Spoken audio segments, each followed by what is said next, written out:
Hi everybody, this is Heather Turner and we are briefly going to go over how to log in and sign up for your agendas online. And we will also briefly touch on filling out your online profile, which goes under the tab Meet Our Members. So first what you'll do is you'll go to Member Login and you will enter your name.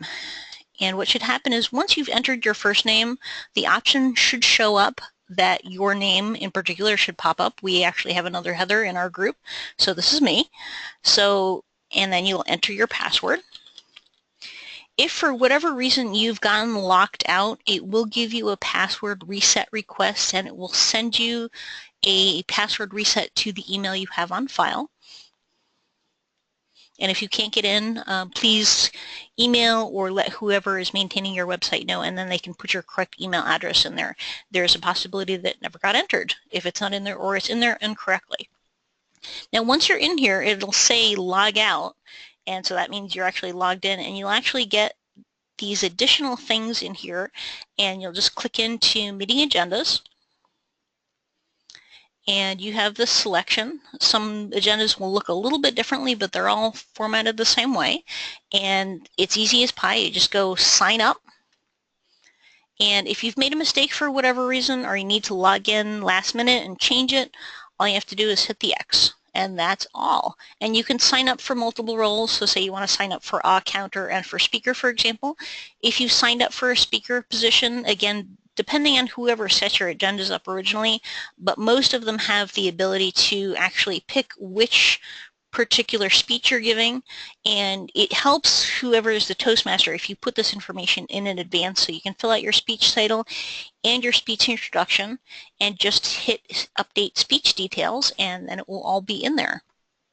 The other thing you can do, which is very, very helpful to Toastmaster and anybody else going to the meeting, is if you can't make it to the meeting specifically, just put a note in saying, I'll be unable to go, and hit update meeting notes. And then that information is saved in there. And that's pretty much it in terms of, adding yourself to the agenda or taking yourself off the agenda. The other thing you can do is we have the edit your profile. And edit your profile has a few different tabs, but this is very helpful because if you want to make your club strong and look well and look good and successful, you really should have a fully filled out profile. And so you do have the option of making your profile public. If you hit no, it just means your name won't show up. If you hit yes, any information, for the most part, except your email address and your phone number, will show up publicly. Those will only show up to other members when they're logged in, so nobody can get that information publicly. Just keep that in mind. You do want to have this checked for whatever reason. If this is checked, your club admin can edit your member profile for you because they can actually add information for you, but it's a little easier for them if you do it yourself. So put your name in here, primary email address, secondary email address, and then you do have this option of sending all communication to both addresses if you so choose, or you don't have to. Telephone number, and this is all additional information that you don't have to put in there, but it is helpful to any administrators using your site. You can also put in a club mentor if you have one. Email settings, and this is if you're an officer and you want a club officer address sent. So exclude you from emails. These are all options. Realistically, once you log into the site, there's nothing you can really get into that you can break. So I would really encourage people to log in and just check all the options out because you might find some things that you didn't know existed there. So these are member login messages. Social links, these are very important if you have them and you are using them and you want people to find them. Your Facebook URL, unless you have a business page, which you can feel free to add there, you may not want to add a personal page. That's up to you. If you're on Twitter, YouTube, LinkedIn, a lot of people do add their LinkedIn URLs to connect with other Toastmasters. Google+, Meetup, other social networking websites. You can put your website address in here if you have a business, for example. And let's see, we have the member bio photo. And you can add your member bio, and this is short and sweet, and you can upload a photo, and this will actually tell you that it's cropped. So try to make sure that your photo is at least square or one that can be adjusted. And don't forget to hit save, and that's pretty much it.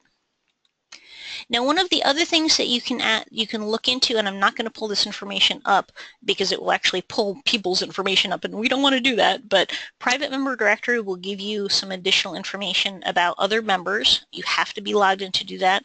And club email addresses will also give you some emails that will send them out to the whole group. So for example, you just want to add or email the officers for the club. There's a specific email address that you can use. If you put that into your email program, it will just email the club officers. You can just use that one address. And there's another club email address that will email everybody that's in the club. You have to make sure, though, that if you're emailing everybody in the club, if we have members that are not in the system in FreeToast2, they will not get emailed on this exchange. FreeToast2 is not connected to Toastmasters International website in any way, so they do not communicate, so just be aware of that. And that's all she wrote. If you have any questions, please feel free to email me. My email address is forfengdessigns, I hope I said that right, designs@gmail.com. Thanks very much.